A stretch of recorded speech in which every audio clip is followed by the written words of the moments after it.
Break के बाद एक बार फिर से आप सभी का स्वागत है। प्राणपुर विधानसभा में ओवैसी की सभा चल रही है। आफ्ताब आलम के समर्थन में ये प्रचार है। आयाम के प्रत्याशी हैं आफ्ताब आलम। आइए सीधे छोड़ते हैं।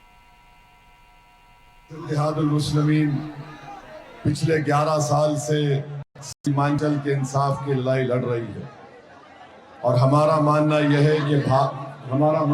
है कि भारत का सबसे पिछड़ा इलाका है। यहाँ पर इंसान बसते हैं और इसीलिए मजलिस ये चाहती है कि भारत को ताकतवर अगर बनना है, बिहार को अगर तरक्की करना है, तो बिहार का ये जो इलाका है सीमांचल का, उसमें विकास का काम होना जरूरी है। 11 तारीख के दिन आप पतंग छाप पर वोट डालकर आफ्ताब आलम साहब को कामयाब करेंगे तो मैं आपसे वादा कर रहा हूं कि इंशाअल्लाह ताला यहाँ पर आजम नगर पर महानदी पुल का निर्माण का काम शुरू होगा इंशाअल्लाह ताला। जावा कुटली पनलुबा तक चौड़ाई का काम भी इंशाअल्लाह शुरू किया जाएगा। अस्पताल, कॉलेज और ITI की जो आपको जरूरत है वो इंशाअल्लाह आफ्ताब पेंशन यहाँ पर आपके लिए करवाएंगे। मेरे अजीज दोस्तों और बुजुर्गों, आप हम देखते हैं कि सीमांचल में हर तरह से सीमांचल को महरूम करके रख दिया गया। सीमांचल में जो बच्चे पैदा होते हैं, सबसे ज्यादा मृत्यु दर सीमांचल में उनकी मौत हो जाती है।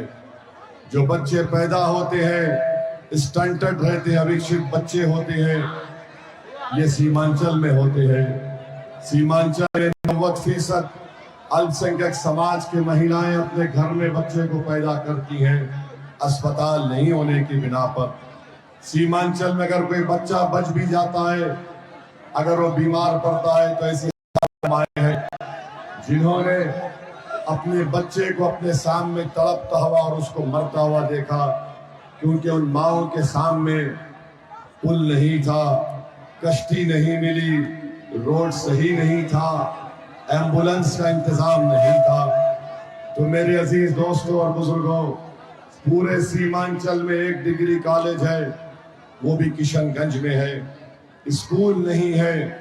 यहाँ पर नदी के कटाव की वजह से जमीनें चली जाती हैं, उसका मुआवजा गरीब किसान को नहीं मिलता, किसान को उसकी फसल की कीमत नहीं मिलती।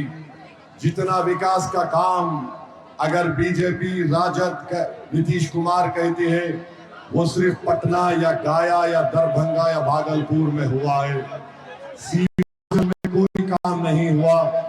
बड़ी बड़ी यूनिवर्सिटियों का क़याम अगर किया गया तो पटना में IIT का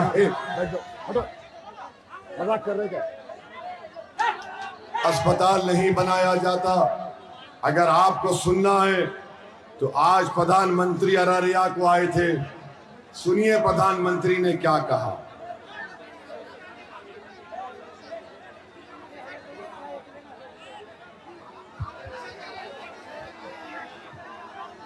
अररिया में प्रधानमंत्री ने कहा कि बिहार में बड़ा विकास हो रहा है। पटना में उन्होंने कहा कि IIT खोल दिया गया, मगर यहाँ पर प्राणपुर में एक ITI नहीं खोला जाता। एम्स पटना में खोल दिया गया, मगर प्राणपुर में अस्पताल नहीं खोला जाता। दरभंगा में प्रधानमंत्री ने कहा एम्स का काम हो रहा है। नेशनल लॉ यूनिवर्सिटी पटना में खोल दी गई, IIIT भागलपुर में खोल दिया गया, 4 सेंट्रल यूनिवर्सिटीज पटना और बोध गया में खोल दिए गए। आखिर ये है कि सीमांचल में एक स्कूल, एक डिग्री कॉलेज और एक सेंट्रल यूनिवर्सिटी नहीं खोली जाती। प्रधानमंत्री एक चीज को बराबर बोलते हैं सीमांचल को जब आती है कि सीमांचल में घुसपैठी आ गया। क्या बताओ यहाँ पर कोई नेपाली बांग्लादेशी है? तो प्रधानमंत्री क्यों बदनाम करते हैं इस गयूर सरजमीन को? सब कुछ पटना, भागलपुर, दरभंगा में खोला जाता है। सीमांचल क्या लावारिसों का इलाका है? क्या सीमांचल में इंसानों की बस्ती नहीं है?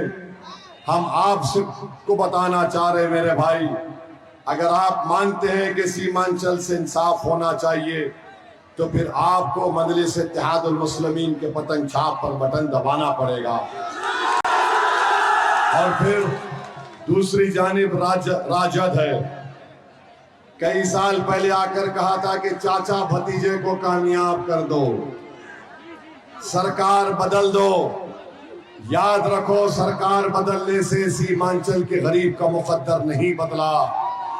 सीमांचल के गरीब का, प्राणपुर के गरीब का, हमारी माँ और बहनों के बच्चों का मुकद्दर उसी वक्त बदलेगा जब पतंग छाप पर बटन दबेगा। ये सरकार बदलने का जो नारा लगाते हैं, ये झूठ बोलते हैं। आपको अपने विधायक को कामयाब पहले करना पड़ेगा। और राजद ने जो उम्मीदवार को दिया है, मोहतरमा इशरत परवीन, कितनी मर्तबा लड़कर हारा इन्होंने। टेम्पो गाड़ी याद है, टेम्पो गाड़ी याद है, तो टेम्पो से उतरकर लैंडीन पकड़ लिए और पतंग छाप को गाली देते हैं और बोलते हैं कि अगर ये जोड़ी आफ्ताब कंचन की जोड़ी कामयाब हो गई तो भाजपा आ जाएगी। अरे भैया, 2015 में लालू नीतीश मिलकर कामयाब हुए, बाद में आपने बीजेपी को सत्ता पे बिठा दिया, फिर 2020 में फिर मिले, फिर भाजपा को कामयाब कर दिया, सत्ता पे बिठा दिया। बताओ, असदुद्दीन ओवैसी 11 साल से यहां पर आ रहा है, मगर भाजपा ऐसे कैसे कामयाब हो जाती है? मेरे अजीज दोस्तों और बुजुर्गों, आपने 20 साल कांग्रेस को मौका दिया, आपने 20 साल नीतीश कुमार, बीजेपी, तेजस्वी को मौका दिया, आपने 15 साल राजद के लालू परिवार को मौका दिया। मैं आपसे सिर्फ 5 साल मांग रहा हूं प्राणपुर के लिए, आप देंगे? और याद रखिए तेजस्वी ने क्या कहा ओवैसी के बारे में, कि ओवैसी चरमपंथी है, जिसके चेहरे पर दाढ़ी है, जिसके चेहरे पर टोपी है, जो नमाज का पाबंद है, जो मस्जिदों को आबाद रखता है, जो कुरान को पढ़ता है, जो मदरसे में आलिम पढ़ाता है, जो बच्चे उसके पैरों के पास बैठकर दीन सीखते हैं, जो हमारी माएं सर पर पल्लो ओढ़कर या हिजाब या बुर्का पहनती हैं, तेजस्वी के नजर में वो चरमपंथी है। बताओ, यहाँ पर इतने हमारे बुजुर्ग हैं जो चेहरे पर दाढ़ी और सर पर टोपी है, क्या वो चरमपंथी है? क्या हमारे मदरसे पंथी के अड्डे हैं? जब नहीं है तो तेजस्वी ये क्यों बोलता है? इसलिए बोलता है, सुनो, इसलिए बोलता है कि तेजस्वी ने अपने बड़े भाई मोदी की जबान से सुना था एक मर्तबा। मोदी ने भाषण में कहा था, कपड़े देखकर पहचानो, कहा था, याद है? तो तेजस्वी कपड़े देखकर, चेहरे पर दाढ़ी, टोपी देखकर कह रहा है ये चरमपंथी है। चरमपंथी का जवाब 11 को देंगे ना आप? कैसे देंगे? नारे से देंगे या बटन दबाकर पतंग छाप देंगे? तो पतंग छाप को कामयाब करिए। आप समझिए हमारी बात को। हमारी लड़ाई सीमांचल के इंसाफ की है।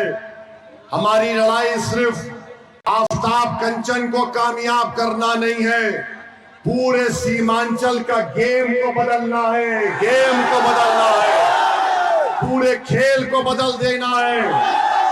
क्या ब्लॉक में रिश्वत नहीं ली जाती?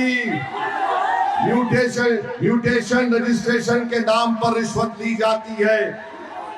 अब तेजस्वी और मोदी, नीतीश कुमार जनता को धोखा देने के लिए कह रहा है मैं 200 यूनिट बिजली फ्री दूंगा, कोई बोलता है 125 दूंगा, मगर प्राणपुर की जनता बताओ क्या बिजली आती है? 6-6 घंटे, 5-5 घंटे बिजली है, मगर मोदी और उसके छोटे भाई कह रहे बिजली फ्री। जब बिजली आती नहीं तो फ्री कहां से आएगी बताओ? मोदी कहते हैं, नीतीश कुमार मोदी कहते हैं 1 करोड़ नौकरी देंगे, तेजस्वी बोलता हर घर नौकरी दूंगा। आपको बता रहे हैं अगर हर घर नौकरी देना पड़ेगा तो 2,60,00,000 जनता को नौकरी देना पड़ेगा। उसके लिए 8.5 लाख करोड़ की जरूरत है। अगर मोदी बोलते 1 करोड़ देंगे तो उसके लिए 4.5 लाख करोड़ की जरूरत है। पूरे बिहार का बजट कितना है? 2 लाख करोड़ का। तो ये 4 लाख और ये 8 लाख करोड़ कहां से आएंगे? मोदी जी कहां से लाएंगे? सब जनता को धोखा दो। अरे 20 साल से रिश्वत आम कर दिए, आज महिलाओं के अकाउंट में पैसे डालते हैं। अरे बेशर्मो, चुल्लू भर पानी में डूब मरो। फिलहाल के लिए इतना ही, आगे देखते रहिए कशिश न्यूज। नमस्कार।